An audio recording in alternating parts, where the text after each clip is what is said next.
के नाथ कृष्ण गाओ भाव से।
यशोदा के लाल कृष्ण गाइए रे भजो, नंद जी के लाल कृष्ण गाइए रे।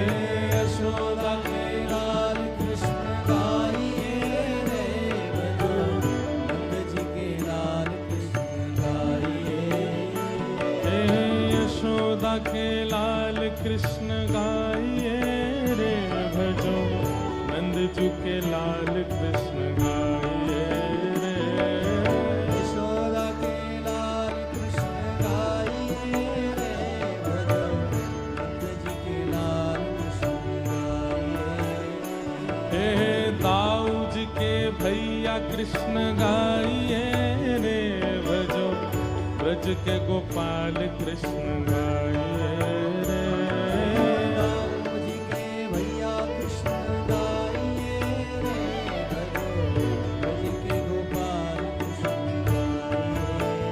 प्यारे राधा वल्लभ लाल कृष्ण गाइए रे भजो, राधा रमण लाल कृष्ण गाइए रे। राधा वल्लभ लाल कृष्ण गाइए रे भजो, राधा रमण लाल कृष्ण गाइए। गोविंद गोविंद गाइए रे भजो, राधे गोपाल कृष्ण गाइए। गोविंद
छोटे नाचे बड़े नाचे, जय कन्हैया लाल की गाओ। ए छोटे नाचे बड़े नाचे, जय कन्हैया लाल की, ए छोटे नाचे बड़े नाचे, जय कन्हैया लाल की, ए मोटे नाचे पतले नाचे, जय कन्हैया लाल की, सब प्रेम से उमंग गावे। जय कन्हैया लाल की, हे नंद घर आनंद भयो, जय कन्हैया लाल की, आनंद घर आनंद भयो, जय कन्हैया लाल की, हे ब्रज को गोपाल भयो, जय कन्हैया लाल की, राधा रमण लाल भयो, जय कन्हैया लाल की, हे नंद घर आनंद भयो, जय कन्हैया लाल की, आनंद घर आनंद भयो, जय कन्हैया लाल हे की, नंद घर आनंद भयो, जय कन्हैया लाल हे की, नंद घर आनंद भयो, जय कन्हैया लाल हे की, नंद घर आनंद भयो, जय कन्हैया लाल की, हे नंद घर आनंद भयो, जय कन्हैया लाल हे की, नंद घर आनंद भयो, जय कन्हैया लाल हे की, नंद घर आनंद भयो। जय कन्हैया लाल जय जय श्री राधे, जय जय श्री राधे, जय जय श्री राधे। बोलो वृंदावन बिहारी लाल की, श्री राधा रमण लाल की, श्री राधा वल्लभ लाल की, श्रीमद्भागवत महापुराण की, सब संतन की, सब भक्तन की, सब विप्रन की, 84 कोस ब्रजमंडल धाम की, गिरिराज धरण की, गोवर्धन नाथ की, रस रानी की, रज रानी की, महारानी की, श्याम सुंदर श्री यमुने महारानी की, लाला के बाबा की, बाबा के लाला की, लाला बाबा दोनों की, लाला की मैया की, मैया के लाला की, लाला मैया दोनों की, लाला की सास की, सास के जमाई की, जमाई सास दोनों की। जय जय श्री राधे। द्वारिकाधीश की जय। अयोलाल सबई चोजुले। नमः पार्वती पतये हर हर महादेव। द्वारिकाधीश की प्यारे गिरधर लाल की।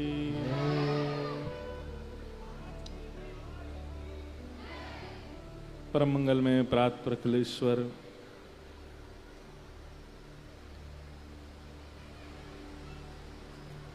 अकारण करुणा वरुणालय भक्तवांछा कल्पतरु तड़िद्वित विनिंदित पीताम्बरधारी श्री बालकृष्ण लाल की। एक बार तान पूरा ध्यान से सुनो, एक स्वर उसमें कुछ एक्स्ट्रा बज रहा है।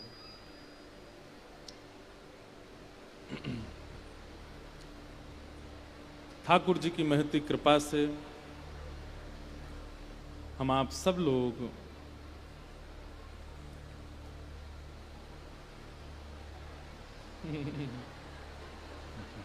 आज तो आनंद ही आनंद है।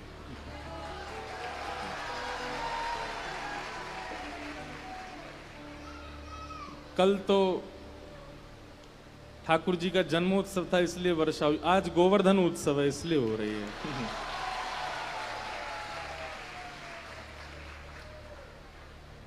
हमें बहुत अच्छा लगता है, हमारा मन होता है कि कुछ ऐसी व्यवस्था हो कि हम भी छतरी लेके कथा करें। एक बार ये हो चुका है। उड़ीसा में एक जगह है, क्या नाम था जगह का? बड़गढ़ एक जगह है उड़ीसा में। वहां पर हमारे व्यास मंच के ठीक पीछे श्री महाप्रभु जगन्नाथ जी विराज रहे थे। वास्तविक जगन्नाथ जी पुरी से पधारे, तीनों स्वरूप। अभी यहाँ परसों कथा पूरी करके फिर राउरकेला उड़ीसा में कथा, वहां पर भी श्री जगन्नाथपुरी से ही ठाकुर जी आ रहे हैं, मंच पर पीछे विराजेंगे तीनों स्वरूप। रोज उनका श्रृंगार नया नया होगा आदि। तो बड़गढ़ में कथा हुई, इतना बढ़िया पंडाल बना, रोज बारिश होती, लेकिन 3-4 दिन बाद उसमें थोड़े थोड़े लीकेज हुए। तो 1-2 लोगों पे वो गिरते थे तो वो जगह खाली रहती थी। चौथे दिन, जिस दिन जन्मोत्सव था ठाकुर जी का, उस दिन कहीं पानी नहीं, और वर्षा होते होते सीधा पानी व्यास मंच के ऊपर ही आया, और केवल 2 ही लोग भीग रहे थे, एक तो जगन्नाथ जी और एक हम, और सब बिल्कुल आनंद से बैठे। तब हमने पहली बार छतरी ऐसे धारण करके 1 घंटा कथा करी थी, और पूरा पानी केवल व्यास मंच पे। वो पंडाल वाला भी बोले कि और कहीं नहीं, व्यास मंच पे ही लीक हुआ, सीधा हमारे ऊपर ही। तो 2 ही जगह लीकेज थे, एक तो जगन्नाथ जी, बलभद्र और सुभद्रा जी में भी केवल जगन्नाथ जी पर, और कथा में व्यास मंच पर। इतना आनंद हुआ, आज भी आनंद हो रहा है। और देखो एक बात बोलें, साक्षात ये कौन है? इंद्रदेव वर्षा कर देते हैं, परंतु वर्षा के रूप में जो पधार रहे हैं पृथ्वी पर, ये कौन है? ये वरुण देव हैं। और वरुण देव श्री झूलेलाल जी के अवतार हैं। तो पूरे उल्लासनगर पर कृपा है श्री झूलेलाल प्रभु की। और आज साईं हमको लेके आए तो रास्ते में झूलेलाल जी की चर्चा भी करते आ रहे थे कि हम सिंधियों के तो इष्ट श्री झूलेलाल भगवान है, जो कि जल के अवतार हैं। तो इस भाव से यहां पर एक प्रकार से आप उल्लासनगर के सिंधी भाई बहनों के इष्ट देव उपस्थिति कर रहे हैं कथा में। लेकिन यह भी एक सुख है, इस बार वर्षा पहले ही आ गई है। हम अभी नासिक में थे तो नासिक में 7 दिन बारिश ही होती रही। वहां के सब लोग आश्चर्यचकित हैं, महाराज जी ये बैसाख में श्रावण कैसे हो गया? मैंने कहा ये ठाकुर जी की उपस्थिति होती है तो ऐसा ही होता है। ठाकुर जी जब कहीं उपस्थित होते हैं तो अपने अनुकूल मौसम वातावरण कर लेते हैं। नहीं तो इतनी गर्मी हमेशा, 2 साल से तो सेवा कर ही रहे हैं, हमेशा इतनी गर्मी का समय रहता है। और इस स्थान को खुले रखने का भी यही विचार होता है कि गर्मी है तो थोड़ा खुला रहे, एयर फ्लो बना रहे। लेकिन इस बार तो वाटर फ्लो ही हो गया है, तो ये भी एक आनंद है। सब लोग सुख से विराजो, कोई दिक्कत नहीं हो, बस सब लोग प्रेम से कथा सुनो। नंदस्त्वात्मज उत्पन्ने जाताह्लादो महामना आहूय विप्रान् वेदज्ञान स्नातः सुचिरलंकृतः वाचित्वा स्वस्तेनं जातकर्मात्मजस्य वै कारयामास विधिवत् पितृदेवार्चनम तथा। नंद बाबा के यहां लाला भयो है, और नंद बाबा इतने आनंद में आ गए हैं। बंधुओं, जब व्यक्ति सुख भोगता है ना, जब उसको सुख का अनुभव होता है तो वस्तुओं का उपभोग करता है, और जब आनंद में आता है ना तो वस्तु लुटा देता है, उसका उपभोग नहीं करता। बहुत ध्यान से सुनिएगा, आनंद में और सुख में अंतर क्या है? जब आप सुख का अनुभव करते हो तो सामने आई वस्तु का उपभोग करते हो, लेकिन जब आनंद में आते हो, जब उत्साह में आते हो, तब सामने प्रस्तुत हुई वस्तु को दूसरों को प्रदान कर देते हो। ये आनंद का स्वरूप होता है। जब व्यक्ति सुख में आता है तो गहने पहनता है, और जब आनंद में आता है ना तो सब उठा उठा करके दूसरों को पहना देता है। जब व्यक्ति सुख में होता है तो बहु व्यंजनों को स्वयं पाता है, लेकिन जब आनंद में आता है तो दूसरों को पवा देता है। अब देखो कितना अच्छा एक सूत्र प्राप्त हुआ कि हम ठाकुर जी के आगे थाली धरते हैं, 20 मिनट बाद जब थाली उठाने जाते हैं तो यथावत मिलती है। इसका मतलब क्या है? ठाकुर जी आनंद में रहते हैं। प्रस्तुत हुई वस्तु को स्वीकार ना करके आपको ही प्रदान कर देते, बोले तुम पाओ, तुम पेट भरो, तुम राजी रहो, तुम सुख में रहो, तुम प्रसन्न रहो। यह आनंद का स्वरूप है। आनंद में लुटाने की स्थिति हो जाती। मैं कथा में कहा करता हूं कि ठाकुर जी जब तक जीवन में नहीं आएंगे तब तक संग्रह का मन होगा। संग्रह मतलब इकट्ठा करने का, धन का अर्जन हो, संबंधों का अर्जन हो, वस्त्रों का अर्जन हो, संपत्ति का अर्जन हो, प्रॉपर्टीज का अर्जन हो, सब इकट्ठा करने का मन होगा जब तक ठाकुर जी जीवन में नहीं आएंगे। और ठाकुर जी के जीवन में आते सब बांटवे का मन होगा, सब देने का मन होगा, सब लुटाने का मन होगा, सब प्रस्तुत करने का मन होगा। नंद बाबा ने आज तक इकट्ठा किया, लेकिन आज जैसे ही लाला भयो है तो नंद बाबा अटारी पर चढ़ चढ़ के लुटाए रहे हैं, खूब आनंद से बांट रहे हैं।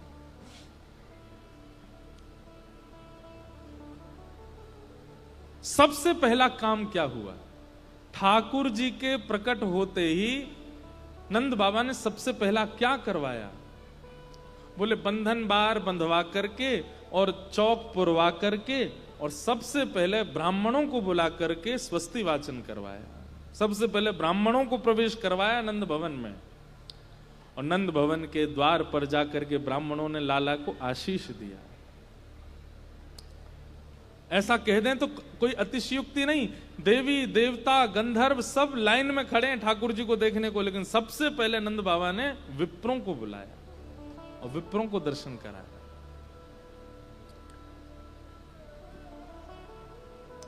दूसरा, ठाकुर जी के जन्म लेते ही पहले विप्र, और दूसरा ठाकुर जी के भाव से नंद बाबा ने गौशाला में जाके गायों का पूजन किया, और गौ पूजन के बाद तीसरा यमुना जी का पूजन किया। विप्र, धेनु और यमुना, ये तीन अर्चन किए पहले नंद बाबा ने। उसके बाद में जाकर के लाला का मुख देखा है नंद बाबा ने, उससे पहले लाला का मुख नहीं देखा। जैसे ही नंदा सुनंदा ने जाके बताई, बोले बाबा तुम्हारे लाला भयो है, इतने ब्राह्मणन की सेवा, ब्रजवासीन की सेवा सो आपके घर नीलमणि जैसो लाला भयो है। तो नंद बाबा स्नान करके सबसे पहले ब्राह्मणों के पास गए, ब्राह्मणन को जाके वंदन किया, दक्षिणा बांट करके आए, सबसे आशीष लेकर के आए, फिर गौ माता की सेवा करने गए, और तीसरा श्री यमुना जी का पूजन किया। तीन अर्चनाएं करने के बाद फिर लाला को देखने गए। ऐसे नंद बाबा, और लाला को मुख देखते ही नंद बाबा ऐसे आनंद में आए, ऐसे आनंद में आए कि अटारी पर चढ़ करके जो सामने आयो है वही को अपनी सामग्री लुटान लगे। अभी नासिक में कथा थी वृंदावन रसोत्सव, पूरी कथा का नाम ही यही था। तो वहां किशोरी जी के प्रादुर्भाव की कथा सुनाई गई, ज्यादातर किशोरी जी का चरित्र कहा। उसमें एक भाव आया इतना सुंदर कि जैसे ही नंद बाबा के लाला भयो और ये खबर 84 कोस में फैलती फैलती फैलती जैसे ही वृषभानु जी और कीर्ति मैया को प्राप्त भई, तो देखो हमारे ब्रज में दो मत हैं। एक मत तो कहता है कि किशोरी जी ठाकुर जी से बड़ी हैं, और दूसरा मत कहता है कि किशोरी जी ठाकुर जी से छोटी हैं। गौड़िया वैष्णव संप्रदाय में किशोरी जी को छोटा माना जाता है, वहां पे ऐसा भाव है कि लाडली जी को जन्म बाद में भयो। लेकिन हमारे ब्रज के कई मत ऐसे हैं, वहां पे ऐसा भाव है कि किशोरी जी ठाकुर जी से 1 साल पहले आई हैं, और 1 साल नहीं 11 महीना पहले। लाल जी को जब जन्मोत्सव भयो तब किशोरी जी 11 महीना की हैं। तो ऐसे ये दो मत हैं। अब हमको उसमें विवाद में नहीं पड़ना, सबके मत अपने अपनी जगह उचित हैं। और रही बात, आपको ये भी मन में आ सकता है फिर ये दो मत हुए क्यों, एक ही होना चाहिए, इतना कंफ्यूजन क्यों? कंफ्यूजन नहीं है, ठाकुर जी का, किशोरी जी का एक बार आगमन नहीं हुआ पृथ्वी पर। वो जब उनकी इच्छा लीला की होती तब तब वो पधारते हैं। ये लीलाएं कभी कभी किसी किसी कालांतर में, किसी किसी कल्प में किशोरी जी पहले आई हैं, किसी कल्प में ठाकुर जी पहले आए हैं। तो इस भाव से दोनों मत उचित हैं, इनमें कोई भेद नहीं है। तो जैसे ही वृषभानु जी को पता चली कि लाला भयो है, अब यहां हम इस मत से सुनेंगे कि अभी किशोरी जी को जन्म नहीं भयो है। लेकिन नंद बाबा और वृषभानु जी दोनों इतने खास सखा हैं एक दूसरे के, इनने बचपन से ही, जब से सखा बने तब से ही मन बना लियो कि हम में ते जाकी लाली भई और जाको लाला भयो, तो दोनों उनको ब्याह कर देंगे। अभी तो मित्र हैं, फिर हम समधी है जाएंगे। जैसे ही सुनी कि नंद भवन में लाला भयो है, वृषभानु जी के नेत्र सजल हो गए, प्रेम में भर गए श्री वृषभानु जी। अब भैया सब जगह ते तो लाला के काजे टोपी कुर्ता आ रहे हैं, लाला के काजे खिलौना आ रहे हैं, लाला के काजे माखन मिश्री आ रही है, लाला के काजे बहु बहु व्यंजन आ रहे हैं। पर कीर्ति मैया और वृषभानु जी क्या लेकर के आए? आप लोग शायद जानते हो, जब ब्याह पक्का होता है ना, तो उससे पहले रोका होता है। और रोका तो आजकल बोलने लगे, लेकिन उसका वास्तविक अर्थ जो शब्द है उसका मतलब टीका होता है। टीका हो गया मतलब ब्याह से पहले ही 6-7 महीना पहले लड़का को टीका कर देते हैं। बोले अब तुम भैया हमारी लाली ही ब्याहेगी आपको, और उसमें बहुत सारी सामग्री देते हैं, गले के हार पहनाते हैं, अंगूठी पहना देते हैं। सास ससुर और परिवार के बड़े लोग जाकर के नारियल दे आते हैं लाला को कि भैया अब तुम हमारे जमाई बनने लायक हो, अब 6-7 महीना बाद मुहूर्त है, ब्याह करेंगे। और ऐसे ही वर पक्ष के लोग वधू के यहाँ जाते हैं, वहां वधू का तिलक करके आ जाते हैं। तो जब नंद बाबा के लाला भय 2 दिना के लाला को टीको करवे आए हैं, कौन? वृषभानु जी और कीर्ति मैया। इसलिए हमारे ब्रज में आज भी गाते हैं, नंद महर घर धोंटा जायो। धोंटा मतलब लाला। और जैसे ही कहते हैं नंद महर घर धोंटा जायो, फिर सब लोग कहते हैं बरसाने से टीको आयो। नंद महर घर लाला जायो, बरसाने से टीको आयो। नंद महर घर धोंटा जायो, बरसाने ते टीको आयो। हे नंद महर घर धोंटा जायो, बरसाने ते टीको आयो। यशोदा जी ने लाला जायो, बरसाने ते टीको आयो। हे नंद बाबा ने लाला जायो, बरसाने ते टीको हे आयो। नंद महर घर धोंटा जायो, बरसाने ते टीको हे आयो। नंद महर घर धोंटा जायो, बरसाने ते टीको हे आयो। नंद महर घर धोंटा जायो, बरसाने ते टीको हे आयो। नंद महर घर धोंटा जायो, बरसाने ते टीको हे आयो। नंद बाबा के लाला आयो, बरसाने ते टीको हे आयो। नंद बाबा के लाला आयो, बरसाने ते टीको हे आयो। नंद महर घर धोंटा जायो, बरसाने ते टीको आयो। नंद महर घर धोंटा जायो, बरसाने ते टीको हे आयो। नंद महर घर धोंटा जायो, बरसाने ते टीको हे आयो। नंद महर घर धोंटा जायो। बरसाने ते टीको आयो।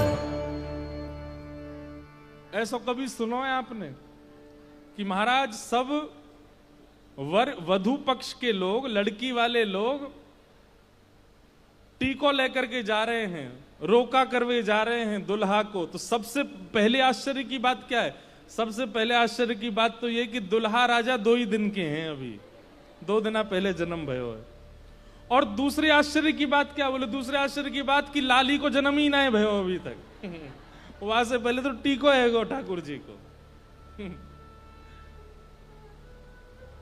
आप सोचो आनंद की स्थिति क्या रही होगी। नाचते गाते वृषभानु जी अपने सिर पर लाला के काजे, सुंदर धोती, सुंदर छोटी छोटी बगलबंदी, सुंदर सिर की पाग, कानन के सुंदर सोने के कुंडल, हाथन के कड़ूला, पामन के कड़ूला, गले के हार, नाचते गाते भाई कीर्ति मैया और वृषभानु जी आ रहे हैं और सब गाते आ रहे हैं, नंद मेहरगर धोंटा जायो, बरसाने से टीको आयो। नंद बाबा ने देखी बोले जी का है रो भैया? बोले टीको आयो आपके लाला। अरे आपके लाला को संबंध आ गयो है ते ही रिश्ते वाले आ गए। नंद बाबा भी ऊपर ऊपर नाच रहे। नंद मेहर घर धोंटा जायो, बरसाने से टीको आयो। दौड़े दौड़े गए, अरी मेहर अरी यशोदा देख तो काहे रो भार। यशोदा जी की गोद में छोटे से लाला 2 दिन आके का भयो? बोले अरे बरसाने के वृषभानु जी लाला को संबंध लेके आए हैं, टीको करवे आए हैं। यशोदा मैया बोली ये कैसी बात सुना रहे? बोले हम बे बाहर देख ले, सब नाच रहे हैं गा रहे हैं। यशोदा मैया बोली वो सब बात तो ठीक है, लेकिन वृषभानु जी के तो अभी लाली ना भाई, संबंध कैसे लिया है? नंद बाबा बोले जे तो मैंने नहीं सोची, मैं वैसे ही नाच तो आ रहा हूं भारते। सब लोगन को जाए करके नंद बाबा बोले अरे भैया तुम नाच काय क्यों रहे हो? बोले अरे लाला को संबंध तो आयो, पर इनकी छोरी तो है ही ना अभी तक। और जो सुन तो जाए वही आश्चर्य करो। बोले हाँ बात तो सही है, अभी तो लाली तो वही ना है। नंद बाबा बेचारे प्रसन्न है। इतने में ही वृषभानु जी नाचते नाचते आए और आकर के सबरी सामग्री धर के नंद बाबा को हृदय से लगाए। नंद बाबा ने भी खूब प्रेम दियो, प्रेम आश्रु भरे आए वृषभानु जी के नेत्रन में। नंद बाबा बोले भैया एक बात हमारी सुनोगे? बोले हाँ। देखो संकोच मत करियो, हम तो बहुत प्रसन्न हैं कि आप ये सब सामग्री लेके आयो, टीको लेके आयो, इतना आनंद उत्सव करते आयो, लेकिन मन में एक संकोच है रोए। नंद वृषभानु जी बोले कहा? बोले अभी तक लाली तो भई ना है, आप ब्याह को संबंध कैसे लिया है? वृषभानु जी प्रसन्न है गए और प्रसन्न है करके नंद बाबा ते कहा बोले? बोले हे नंद बाबा, कई बार कई कार्य को अगर प्रारंभ कर दिया जाए ना, तो वह प्रारंभ की पूर्णता में देवता भी सहायक बन जाएं। बोले मैं समझो ना। बोले आज लाला को टीको कर जाएंगे, आज लाला को अपने जमाई के रूप में हम तिलक करके चले जाएंगे, तो फिर विधाता को हमें लाली देनी ही पड़ेगी, और फिर लाली आवेगी आवेगी। ये हमारे आज टीको करके जाएंगे। टीको आज ये हमारे कर जा रहे हैं कि भैया या टीको को जब देवता देखेंगे तो उनके मन में आवे कि भैया इतने उत्साह थे, ये 2 दिना के लाला कोई टीको कर गए हैं, तो इनको लाली दे दो, इनके यहाँ लाली पहुंचाए दो, या हमारे लाला को टीको करवे आए। सोचो, रत्न सिंहासन पर लेकर के यशोदा मैया नेक्से से लाला को बैठी हैं, और श्री वृषभानु जी और कीर्ति मैया चरण धो रहे हैं लाला के, 2 दिना के लाला के, और चरण धो के वहां पर टीको लगा रहे हैं, बलैया ले रहे हैं। जय हो जमाई राजा, जल्दी ते बड़े है जाओ, प्रार्थना करो जल्दी ते लाली बहू रानी भी आ जाए, वही तो ब्याह हुए तुम्हारो। ये दृश्य देख करके सब नंदगांव के लोगों के नेत्रों में आंसू आ गए। बोले ये कैसो अद्भुत, ऐसो ना कभी पहले सुनो है और ना कभी आगे होएगो, ये तो केवल कृष्ण जन्म में भयो है, कि ठाकुर जी के जन्म हेतु ही ब्याह पक्को होएगो है। इतनी लीलाएं हैं हमारे यहाँ ब्रज में ठाकुर जी के प्राकट्य की, किशोरी जी के प्राकट्य की, कहां तक उसका वर्णन करें। तो ये भाव दोनों पक्ष में चलेगा। अगर किशोरी जी नहीं भई हैं तो भी, और किशोरी जी है चुकी हैं तो भी। अगर किशोरी जी को जन्म है चुका है तो वृषभानु जी कीर्ति मैया टीको लेकर के आए। बोले हमारी लाली 11 महीना की, भाई तो ब्याह होएगो लाला को, या को टीको कर जा रहे हैं अभी। ठाकुर जी को टीको भयो है।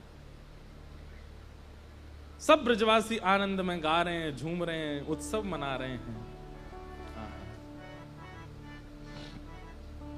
ठाकुर जी बड़े आनंद में।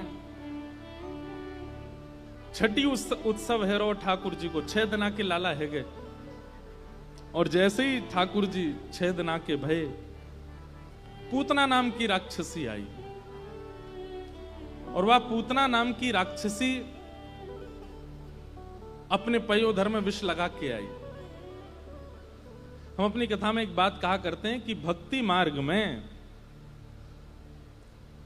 जब आप प्रवेश करेंगे और भक्ति पथ पर जब आप चलने लगेंगे, तो सबसे पहली बाधा बाधाएं तो हर मार्ग में आती हैं, भक्ति मार्ग में भी आती हैं, पर भक्ति मार्ग में यदि आप निपुणता से विश्वास के साथ अगर चलने लग जाते हैं तो बाधाएं तो आती हैं परंतु आपका कुछ बिगाड़ नहीं पाती। काम, क्रोध, मोह, ईर्ष्या, द्वेष, ये सारी बाधाएं तो बहुत बाद में आती हैं। भक्ति मार्ग में सबसे पहली बाधा आती है अविद्या।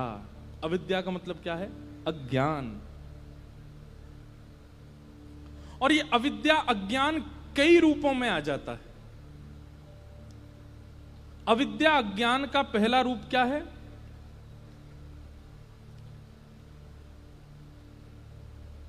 आडंबर। क्या है? आडंबर। आप भक्ति पथ पर चलते जब प्रारंभ करते हैं ना, तब तो आप वास्तविकता में होते हो, लेकिन धीरे धीरे धीरे धीरे धीरे धीरे धीरे चलते चलते कुछ समय निकल जाने के बाद में फिर भक्ति का कहीं ना कहीं सूक्ष्म रूप ही सही लेकिन दिखावा प्रकट हो जाता है। कैसा दिखावा? जब आप किसी गैर वैष्णव को देखते हो जो वैष्णव नहीं है, उसके सामने आपके मन में ये भावना आने लग जाती है, रोज तिलक लगाते हैं, 4 बजे तो उठ जाते हैं, हम बिस्तर छोड़ देते हैं चाहे रात में 1 बजे सोए हों, रात को चाहे कितना विलंब हो जाए 10 बजे तक तो महाराज जी कथा करते हैं, उसके बाद हम लोग प्रसाद पाते हैं, घर जाते हैं 12 बज जाते हैं, सोते सोते रील देखते हैं 1-2 बज जाते हैं, लेकिन 4 बजे उठ जाते हैं सुबह। अब ये क्या है? ये एक सूक्ष्म अभिमान है आपको अपनी भक्ति का और आप उसको दिखावे के रूप में प्रस्तुत करने लगते हैं। ये अविद्या है, ये अज्ञान है। भक्ति का प्रचार नहीं होता, 2 चीजों का प्रचार नहीं होता है, एक तो भक्ति का और दूसरे प्रेम का। प्रेम का और भक्ति का आप जितना प्रचार करोगे ये उतना घटेंगे, और अपने अवगुणों का जितना प्रचार करोगे ये उतने ज्यादा घटेंगे। अवगुण का प्रचार यदि कर दो, किसी को बता हम में एक दोष है, क्या क्रोध आ जाता है, हम में एक दोष है, क्या ऐसे हो जाता है, तो बताने से दोष घटता है, क्योंकि आप दोष को जितना छुपाओगे वो उतना बढ़ेगा, जितना बताओगे उतना घटेगा। इसलिए भक्ति का प्रचार नहीं, वो प्रचार अज्ञान है, वही पूतना है।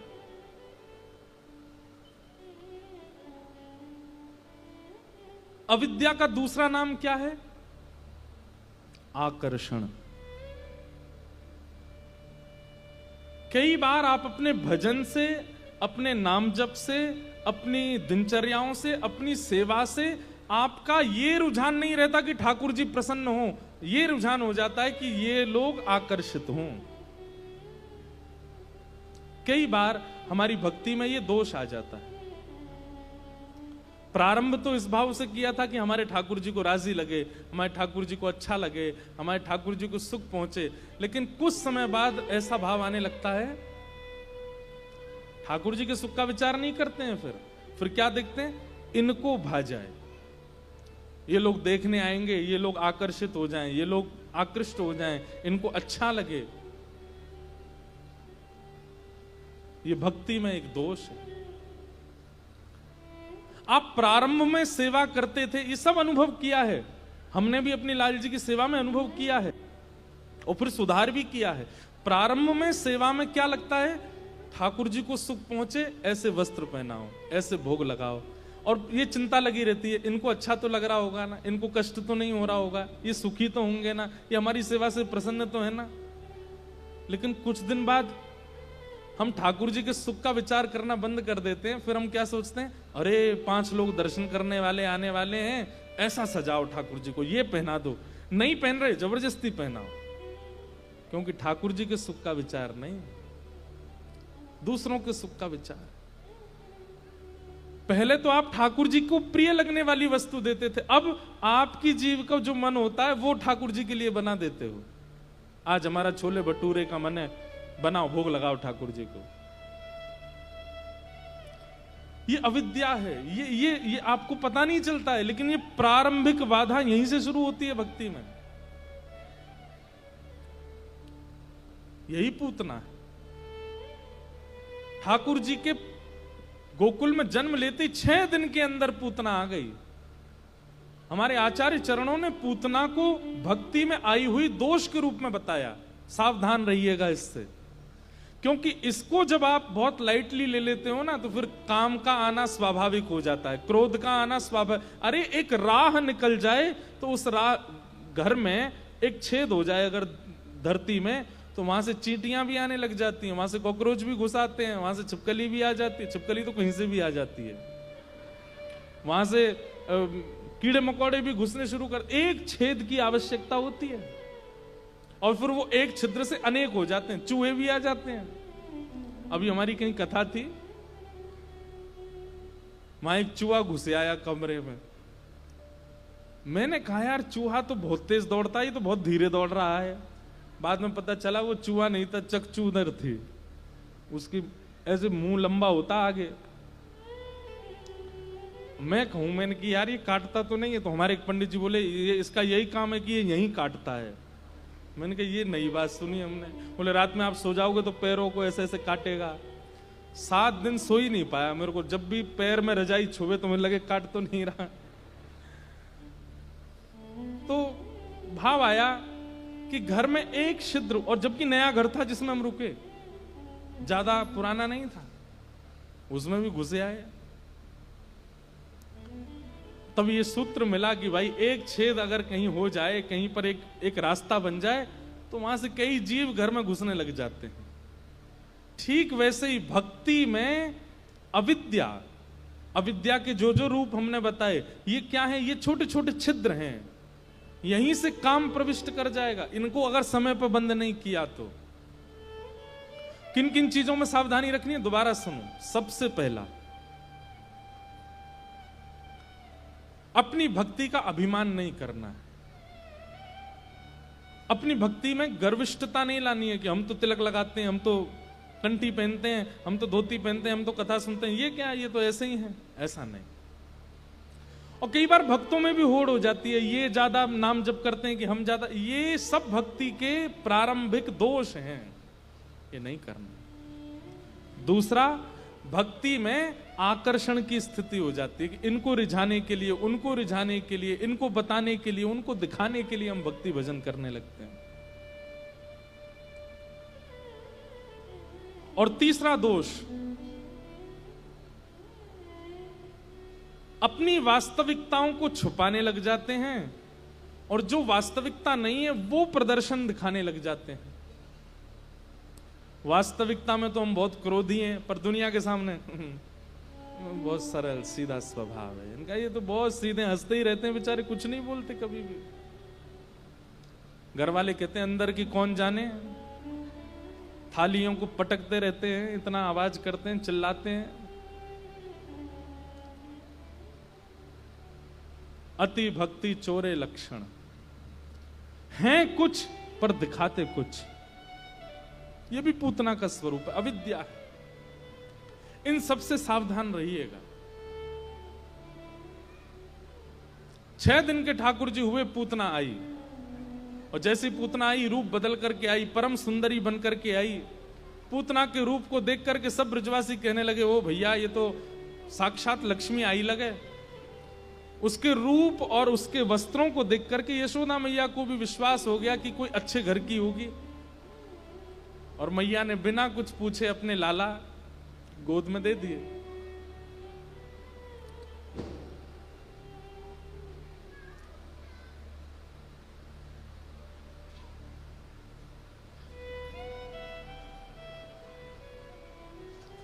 इधर देखो, इधर देखो, इधर देखो।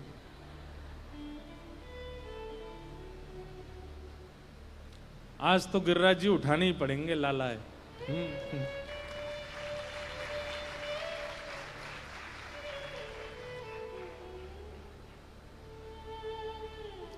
क्या बता रहा था मैं? पूतना, पूतना आई, सब उसके रूप पर आकृष्ट हो गए। अब देखो पूतना क्या करती है, भजन कर रहे लोगों को भजन से छुड़वा के अपनी ओर आकर्षण कर लेती है। जैसे अभी कोई आवाज आई, सब मां देखने लगे, वो पूतना ही थी वो। क्यों? क्योंकि इतने भाव से कथा सुन रहे हैं, इतनी बारिश हो रही है, इतनी हवा चल, फिर भी आप ध्यानपूर्वक कथा सुन रहे, तो एक आवाज ने सबका ध्यान उधर खींच लिया। तो आप सबके लिए वो आवाज ही पूतना है। लेकिन मैंने नहीं देखा, मैं जब देखा, आप देख रहे हो तब मैंने देखा, तो मेरे लिए पूतना कौन हो गए? नहीं नहीं, आप सब श्रोता हो, आप काय को पूतना बनो। भैया पूतना की अगर व्याख्या करने पर आ जाऊं ना, तो मतलब चाहे जो हो जाए, आपका ध्यान ना टूटे। कहीं हम इसकी ज्यादा व्याख्या कर दें, इंद्र इतनी जोर से बरसे कि उठने की स्थिति आ जाए, आपको नहीं उठेंगे, पूतना को नहीं देखना, हम तो कथा सुनेंगे। पर पूतना का असली अर्थ यही है, जो भजन में लगे, भाव में लगे, कथा में लगे, वैष्णवों को अपनी ओर आकृष्ट कर ले, वो पूतना। पूतना का पहला स्वरूप। सब ब्रजवासी मोहित है गए, अरे भैया देख तो सही कितनी सुंदर है, अरे या की चाल तो देख ले, अरे या को मुखमंडल तो, अरे तूने आंख ना देखी लगे, अभी नाक देख कैसी पहनी यहाँ की। दो चार ब्रजवासी दौड़े दौड़े गए, मैया तू हमारो ब्याह करा दे, जय ते करा दे, देख कितनी सुंदर है। पूतना ने सबको अपनी ओर आकृष्ट कर लिया। कहां तक कहें, यशोदा मैया को भी आकर्षित कर लिया अपनी ओर। यशोदा मैया ने की अच्छे घर की है, आओ बहन बैठो, तुरंत अपने तुम्हारो ही लाला है, खिलाओ, कहा नाम है तुम्हारो, अपना नाम बताने लगी, झूठा कोई भी, पास के गांव से आई हूं आदि आदि बोलने लगी। इतने में कोई जरूरी कार्य से यशोदा मैया को बाहर जाना पड़ा, और जैसे यशोदा मैया बाहर गई, पूतना ने सही समय देख करके अपने पयोधर को ठाकुर जी के मुख में दिया। अब यहां पर एक बात आती है कि सब पूतना के रूप से आकर्षित हो गए थे। यहां से दूर करने वाले वो सामान्य भी होंगे तो मेरे नेत्रों के अधिकारी नहीं है। पूतना ने आकर के सब ब्रजवासियों को, लेकिन कुम्मन दास जी क्या कह रहे हैं, अभी तो यहीं बैठे जन कहां चले गए, मेरे पास ही बैठे जन कहां चले गए। कुम्मन दास जी कहते हैं, राजा कहता है संपत्ति ले लो, कुम्मन दास जी कहते हैं ले जा ऐसी संपत्ति जो ठाकुर जी को दूर कर दे हमसे, हमें नहीं चाहिए।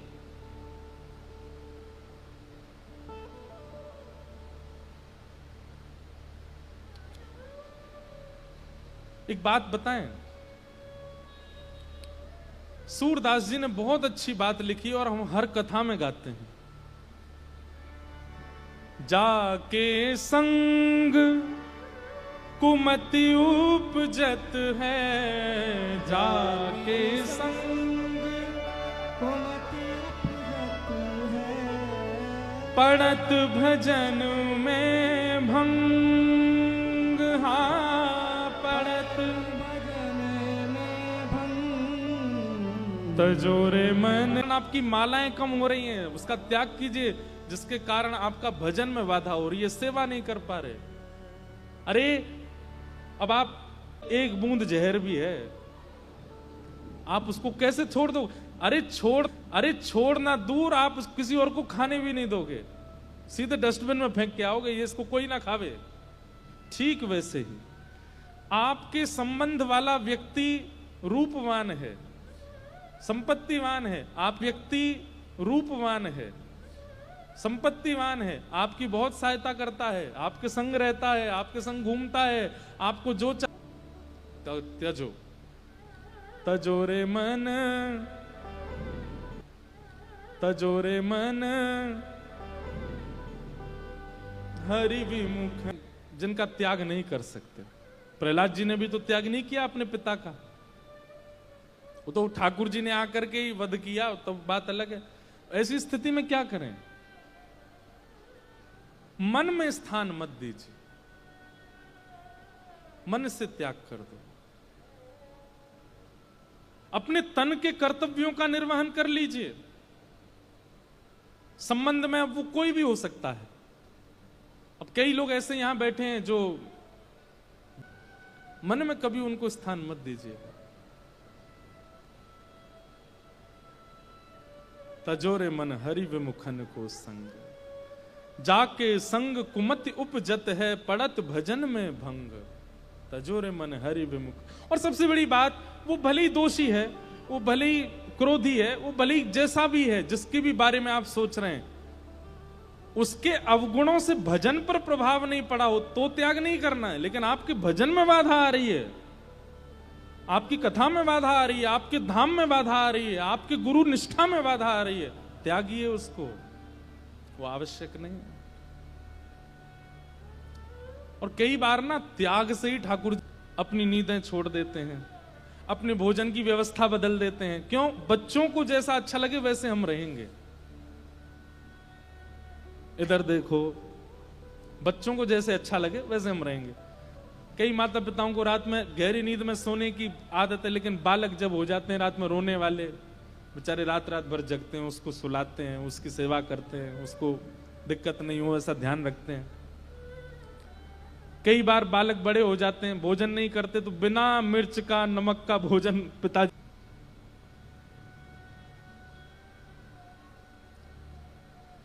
कुछ भी तो नहीं।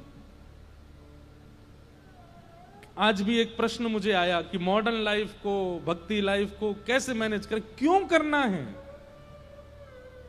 अरे भाई, मॉडर्न लाइफ को लेकर के मतलब अब आप किस वे में कह रहे हैं वो मैं समझ नहीं पाया हूं, पर आप मॉडर्न क्यों रहना चाहते हो?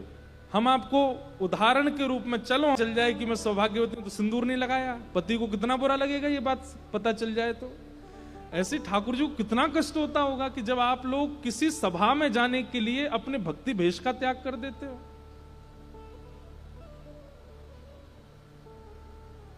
अपने भजन का त्याग कर देते हो, अपने भाव का त्याग कर देते हो। त्याग ठाकुर जी के लिए कीजिए, उनके लिए त्याग, उनके लिए समर्पण कीजिए। जिन भेषा मेरो सावरो रीझ है, जिन भेषा मेरो, कहने दो, पर हमारे हृदय का स्वरूप, हमारे हृदय का भाव कुछ और नहीं है। आपको बताएं, हम धोती बगलबंदी पहनते हैं। कई बार कथा कराने वाले लोग बिजनेस क्लास में टिकट भेज देते हैं, तो जब बिजनेस काउंटर पे जाते हैं ना तो इकोनॉमी उधर है, क्यों हम इधर नहीं आ सकते? उनको ये लगता है ये धोती वाले कैसे जा रहे हैं बिजनेस क्लास में। ये मेंटलिटी क्यों बनी हुई है उनके मन में कि भाई ये नहीं जा सकते, ये बड़ी गाड़ियों में नहीं घूम सकते, ये ऐसे, ये तो त्यागी। अरे त्यागी है, ये विचारधारा क्यों बन गई है लोगों के चित्त में? कहीं ना कहीं हम लोगों ने ही भगवत भेष की गरिमा महिमा को छोटा कर दिया है। गौरव के साथ घूमा कीजिए, तिलक लगा करके, कंठी माला पहन करके, वैष्णव वेश में गौरव के साथ जाया कीजिए।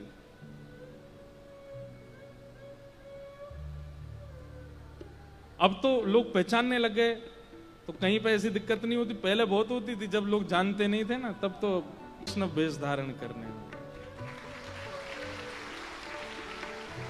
नित्य तिलक लगाया कीजिए, नित्य वैष्णव वेश में रहा कीजिए, भाई लोग धोती पहना कीजिए। 2 दिन की कथा बची है, आओ धोती पहन पहन के आओ सबरे। चाहे और सुनो, धोती तब मानी जाएगी जब 2 पटक लग जाए यहां आने में, कभी पाम में फंस गई, कभी घुटने में फंस गए। ठाकुर जी के लिए 2 दिन का एक त्याग ही करके दिखाओ कि नाथ देखो आज हम आपके भेष में आए, और तब आप इस भाव को गाने के अधिकारी हो।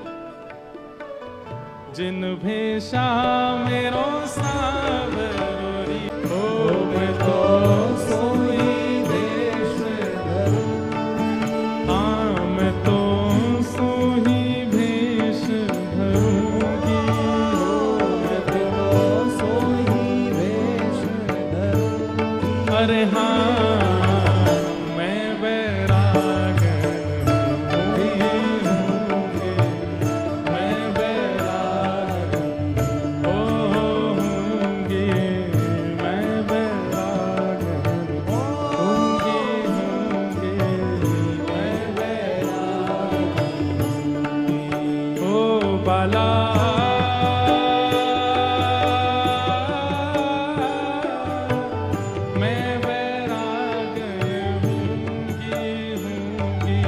सिचुएशन नॉर्मल से अब नॉर्मल हो तो समझो ठाकुर जी आए हैं कथा में।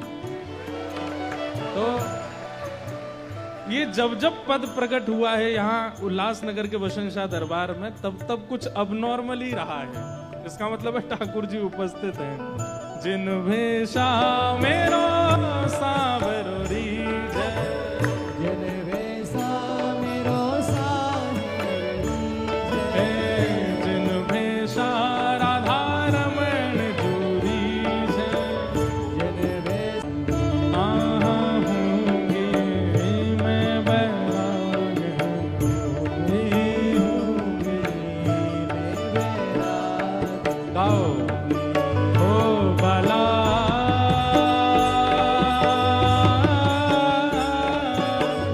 मैं बैराग हूँगी मैं बैराग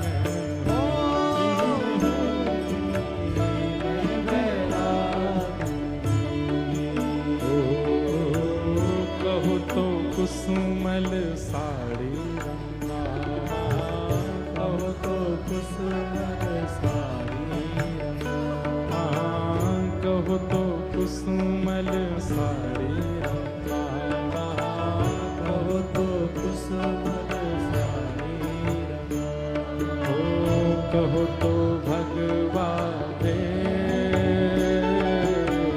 कहो तो भगवा भेष, कहो तो मोतियन मांग भरावा, कहो तो मोतियन मांग भरावा, कहो तो मोतियन मांग मैं बैराग होंगी मैं बैराग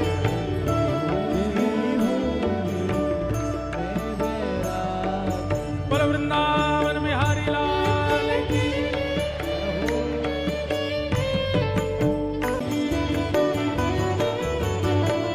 प्राण हमारा वहाँ बसत है, प्राण हमारा वहाँ बसत है, ओ प्राण हमारा वहाँ बसत है, प्राण हमारा वहाँ बसत है, ओ यहाँ तो खाली हो,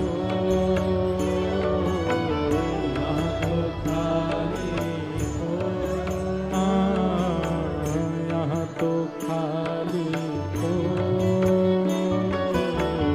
यहाँ तो खाली हो, मात पिता पर कहिए तिनका तो, अरे हाँ बाला कहिए तिनका तो, बाला कहिए तिनका तो, अरे हाँ मैं बैराग हूँगी मैं बैराग होंगी मैं बैराग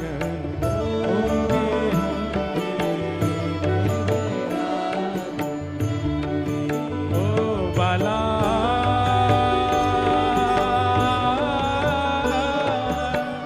मैं बैरागन हूँगी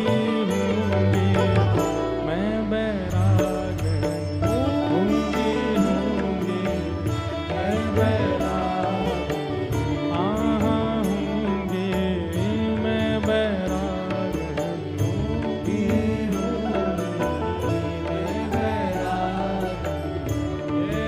हूँगी मैं बैरागन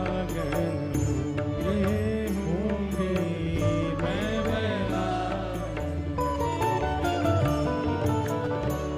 बोलो गिरधर लाल प्यारे की जय। तो भेष धारण करने में लज्जा नहीं करनी है। तजोरे मन हरि विमुखन को संग, जाके संग कुमति उपजत है, पड़त भजन में भंग। कि वो अपने वास्तविक रूप में नहीं आई है, बहलूपिया रूप धारण करके आई है, सुंदरी बन के आई है, आकर्षण करने वाली जानबूझ के बन के आई है नहीं है वो, इसलिए ठाकुर जी ने उसको नहीं देखा। दो दोष हैं पूतना में, पहला वास्तविक रूप को छुपा रही है और दूसरा सबके भजन को छुड़वा रही है। ये दो चीज कभी मत कीजिएगा। अगर ठाकुर जी के नेत्रों के अधिकारी बनना चाहते हैं तो भगवान ने जैसी उसके पयोधर का पान किया, विष को पिया, रस तत्वों को पिया, दुग्ध को पिया, प्राणी समम रोष समन्वितो पिबत, जैसे ही ठाकुर जी ने उसके प्राण पीने प्रारंभ किए, गाढ़म कराभ्याम भगवान प्रपीड्यत प्राणे समम रोष समन्वितो पिबत, सा मुंच मुंचाल मित प्रभाषिणी निष्पीड्यमाना खिल जीव वर्मणि। ठाकुर जी ने जैसे प्राण पीने प्रारंभ किए, चिल्लाने लगी पूतना, सा मुंच मुंच, मुझे छोड़ो छोड़ो छोड़ो, और अपने वास्तविक रूप में प्रकट हो गई। जब राक्षसी बनी, ठाकुर जी ने उसके प्राणों का हरण कर लिया और पूतना का वध कर दिया। बोलो पूतना मर्दन भगवान की।